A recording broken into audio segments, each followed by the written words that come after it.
Hey guys, Dusty Electrician here. Meron tayong isang pasyente rito na laser level. Hindi pa natin napapagana ulit to. Pero sana'y mapagana. Pero bago yan ay meron tayong pag-eksperimentuhan. Ito, dalawang klase ng breaker. Isang MCB at isang RCCB. Pero bago lahat, papakita ko muna itong multimeter natin na bagong bili. Unity na brand UT61E Plus. I-connect siya sa laptop at nandiyan lahat ng history ng mga ginagawa mo sa kanya, mga tinetest mo, nandiyan lahat, may graph pa. Meron siyang ibang purpose din. Tulad na lang itong nagkahalo ang AC/DC ng reading, tapos LPF, tsaka yan yung karaniwang gamit natin sa electrical, may hertz din. Yan. Saka meron din siyang pang read ng ano na nakakabit dito ng mga diode resistors. So balik tayo dito sa ating pag-eksperimentohan. So ito, naka-on na itong supply natin, pero itong white na breaker ay hindi pa. Ito, naka-on na ito kasi ito, ni-repair lang natin itong RCCB na ito. Minsan lumataplis yung pag-on nya. So, para matesting natin, huwag natin i-off yan. Ito yung wire natin, isang linya lang itong dalawang wire na to. Itong ilaw at puti, dito lang siya sa magkabilang linya na to, dito tsaka dito sa isang side. Yung puti sa MCB, ito yung may puti na tape.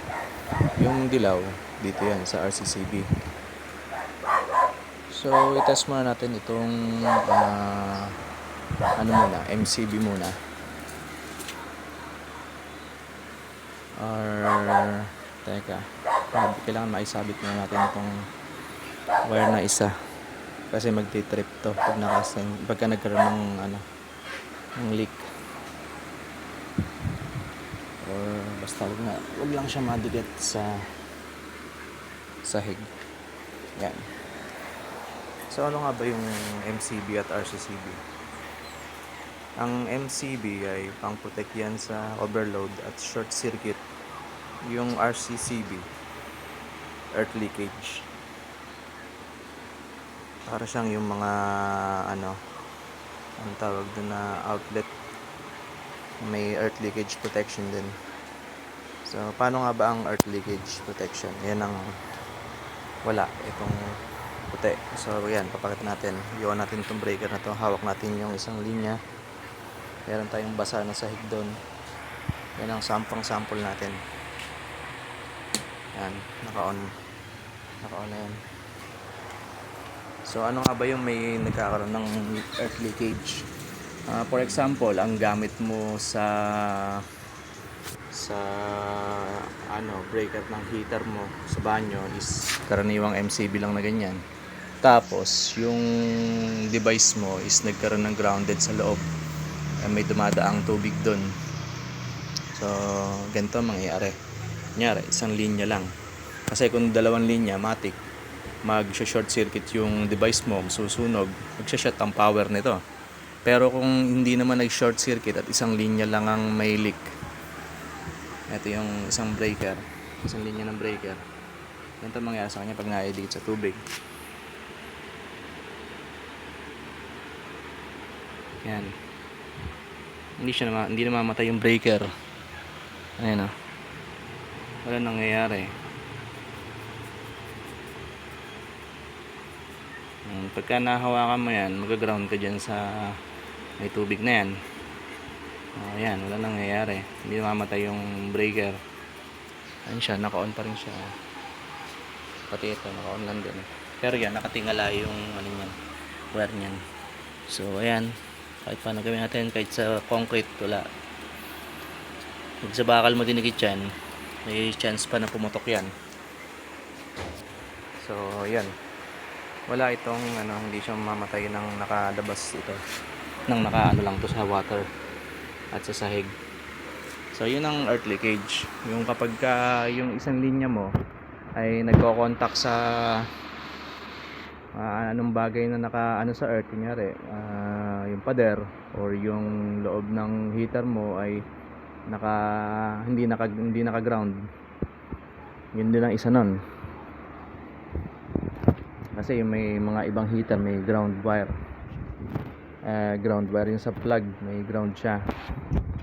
So ito naman yellow ay yung galing dito sa sa RCCB na breaker. Pag kinlik natin to, ayan, naka-on siya. Hindi ko ma-off yan kasi hawak ko tong wire at hawak ko tong phone. Pag dikit niyan dito, mag-off yan. Ayan, dyan na yung cam para makita. Di ba? Instant, di ba? Isang kisap mata lang, nag-off siya. Yan ang RCCB. Yung MCB, wala, hindi siya mag-off talaga. So, kunyari, yung tao na nagkakalikot nung outlet na hindi niya alam na live pala or di kaya hindi niya pinatay, turn on ulit natin ito. Ayun, nagluloko na talaga yung ano niya. So post mo. Okay, so na-fix na ulit natin. Ayan, naka-on na ulit siya. And para nga pala sa na baka akalain nyo walang kuryente yan, ay heto yung reading nun. Yan, 223 21. Yatay ko lang yan dahil binaklas ko siya. Naglulus na kasi yung sa loob niya. Akala nila sira yung RCCB. Meron yung naglulus sa kanya na kailangan lang i-ayos yung spring. So doon tayo sa may nagkakalikot, kunwari nag-wire, nagkakabit ng outlet at ganito yung breaker mo. Pero yung mga ginagamit sa panel, hindi naman ganito ang itsura. Parang din siyang ganun yung MCB para may kabitan, para maikabit mo pala sa panel. Pero ito kasi pang extension to. So ito ulit yung wire nya. So paano kung yung nag-wiring is or yung nagkakabit ng outlet is nahawakan niya itong linya nang nakatapak siya, na live yung linya. So ito ulit yan, didikit naman natin sa sahig to. Instant, di ba? Instant na namamatay agad siya. So hindi natin turn on to kasi kakalikutan natin yung loob niyan. At the same time, papakita ko na rin kung ano itsura niyan sa loob. So ayan, nung namatay siya, ilang reading, mini-volt na lang yan, wala pang 1 volt. So pause ulit natin para mabaklas natin at mapakita natin ang laman sa loob. Okay, dito na ulit tayo. Ayan, baklas na yung RCCB natin. Pwede sana natin siya i-test ng naka-open na ganito kung ano ang itsura niya sa loob kapag nag-trip. Kaso hindi ko lang sure kung wala ba magliliparan, magkakalasan na dito na parts. Pero mukhang may matatanggal kasi itong nasa dalawang na to ay hindi ko nilagyan ng harness. Yung dalawang wire na to ay galing dito. Nagkakos ng short circuit siya kapag nagkadikit yung dalawa na yan pag nag-trip. So yan, yun yung laman niya sa loob. Meron siyang ganyang mga circuit board siya, tapos yung coil. Ayan, meron siyang ko lang kung merong arc din to, yung para pag nag-arc yun ang mag-absorb yung arc nya, parang MCB. So yun lang, ganyan lang yung ano nya, tsura nya. So working yan. Ayun yung dalawang prongs ng tester natin, tumakbo dito, akit dito. Ayan, 221. So yun ang RCCB. Sa makakaisip naman kung pwede ba ito pang gamitin sa bahay para safe, yes, yung breaker na yan ginagamit talaga sa bahay na ngayon yan. Dati kasi medyo may kamahalan yung mga ganyan, kaya sa mga critical area lang nila nilalagay, tulad ng heater or outlet sa lababo, mga ganon. Meron naman din na GFCI, may ground fault din Kapag yun naman ang gamit mo, mas magastos kasi outlet yung GFCI. Kada isang outlet na gusto mong lagyan ng GFCI, ganyan din siya. Kapag nag-trip, pipindutin ko lang na reset button para mag-on mo ulit siya. So, dun muna tayo ulit at balik tayo sa natin. Ito na isang pasyente natin ay kakahinang lang ulit natin ng circuit board. Kaso nasan ko ba nalagay circuit board? Hehe, nagkawan kasi ako ng gamit dito na wala na.